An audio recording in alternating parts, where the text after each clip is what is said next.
दोस्तों, ईडीयू ज्ञान के वीडियो में आपका स्वागत है। तो चलिए आज का वीडियो शुरू करते हैं। विश्व का सबसे बड़ा महासागर कौन सा है? और इस प्रश्न का सही उत्तर है प्रशांत महासागर। प्रशांत महासागर विश्व का सबसे बड़ा और सबसे गहरा महासागर है, जो पृथ्वी की सतह का लगभग 1/3 हिस्सा कवर करता है। आज का अगला प्रश्न है, नोबेल पुरस्कार प्राप्त करने वाली पहली भारतीय महिला कौन थी? और इसका सही उत्तर है मदर टेरेसा। मदर टेरेसा को 1979 ईस्वी में शांति के लिए नोबेल पुरस्कार से सम्मानित किया गया था। अगला प्रश्न है, यूनेस्को का मुख्यालय कहाँ स्थित है? और इसका सही उत्तर है पेरिस। संयुक्त राष्ट्र शैक्षिक, वैज्ञानिक और सांस्कृतिक संगठन यूनेस्को का मुख्यालय पेरिस, फ्रांस में स्थित है। आज का अगला प्रश्न है, भारत की सबसे लंबी नदी कौन सी है? और इसका सही उत्तर है गंगा।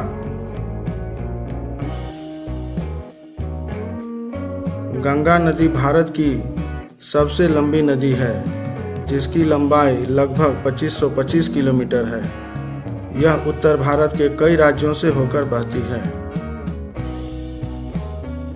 अगला प्रश्न है, रक्त में ऑक्सीजन का परिवहन किसके द्वारा किया जाता है? और इसका सही उत्तर है लाल रक्त कोशिकाएं, RBC। लाल रक्त कोशिकाएं हीमोग्लोबिन के माध्यम से रक्त में ऑक्सीजन का परिवहन करती है। आज का छठा प्रश्न है, भारतीय संविधान की प्रस्तावना में धर्मनिरपेक्ष शब्द कब जोड़ा गया था? और सही उत्तर है 1976 ईस्वी में। धर्मनिरपेक्ष शब्द को 42वें संविधान संशोधन अधिनियम 1976 के तहत भारतीय संविधान की प्रस्तावना में जोड़ा गया था। अगला प्रश्न है, प्रकाश वर्ष किसका मापन करता है? और सही उत्तर है दूरी। प्रकाश वर्ष उस दूरी का माप है जो प्रकाश एक वर्ष में तय करता है, और यह लगभग 9.46 ट्रिलियन किलोमीटर के बराबर होती है। अगला प्रश्न है, इसरो द्वारा पहला स्वदेशी निर्मित उपग्रह कौन सा था? और सही उत्तर है आर्यभट्ट। आर्यभट्ट भारत का पहला स्वदेशी उपग्रह था, जिसे 1975 में सोवियत संघ के द्वारा लॉन्च किया गया था। आज का 9वां प्रश्न है, प्रकृति में सबसे हल्का धातु कौन सा है? और इस प्रश्न का सही उत्तर है लिथियम। लिथियम एक रासायनिक तत्व है और यह सबसे हल्की धातु मानी जाती है। इसका परमाणु क्रमांक 3 है। अगला प्रश्न है, प्रथम पंचवर्षीय योजना किस पर केंद्रित थी? और सही उत्तर है कृषि। भारत की पहली पंचवर्षीय योजना 1951 से 1956 कृषि के विकास पर केंद्रित थी, क्योंकि उस समय कृषि भारत की मुख्य आय का स्रोत था। अगला प्रश्न है, INS विक्रांत क्या है?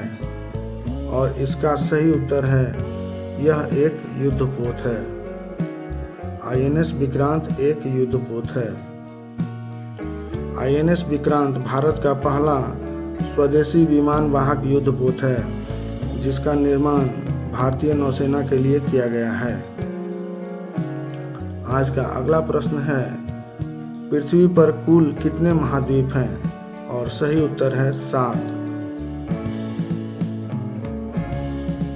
पृथ्वी पर कुल 7 महाद्वीप हैं। एशिया, अफ्रीका, उत्तरी अमेरिका, दक्षिणी अमेरिका, अंटार्कटिका, यूरोप और ऑस्ट्रेलिया।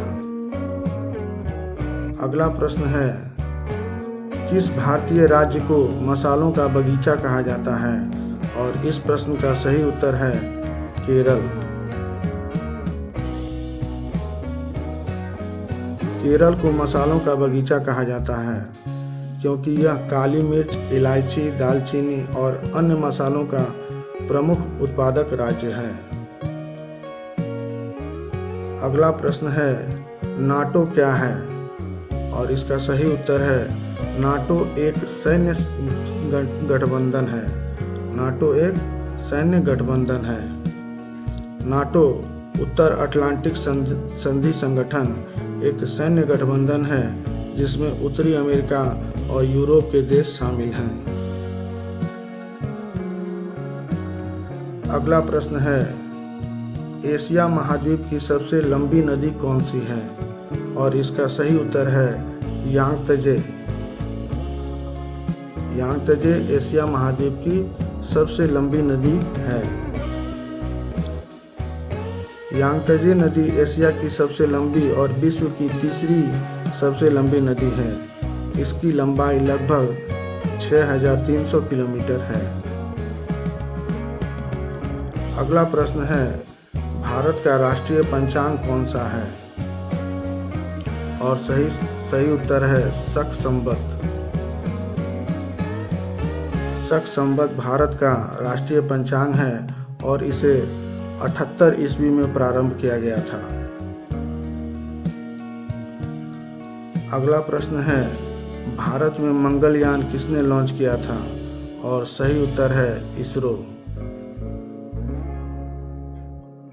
भारत के अंतरिक्ष अनुसंधान संगठन इसरो ने 2013 में मंगल ग्रह की ओर अपना पहला मिशन मंगलयान लॉन्च किया था। अगला प्रश्न है अलेक्जेंडर ने भारत पर किस वर्ष आक्रमण किया था? और इसका सही उत्तर है 326 ईसा पूर्व। अलेक्जेंडर ने 326 ईसा पूर्व में भारत पर आक्रमण किया और राजा पोरस से लड़ाई की थी। अगला प्रश्न है भारत में सबसे पहले किस राज्य में रेल चलाई गई? और सही उत्तर है महाराष्ट्र। भारत में पहली ट्रेन 1853 ईस्वी में मुंबई से ठाणे तक चलाई गई थी।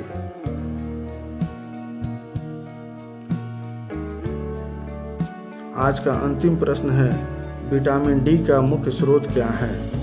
और इसका सही उत्तर है सूरज की रोशनी।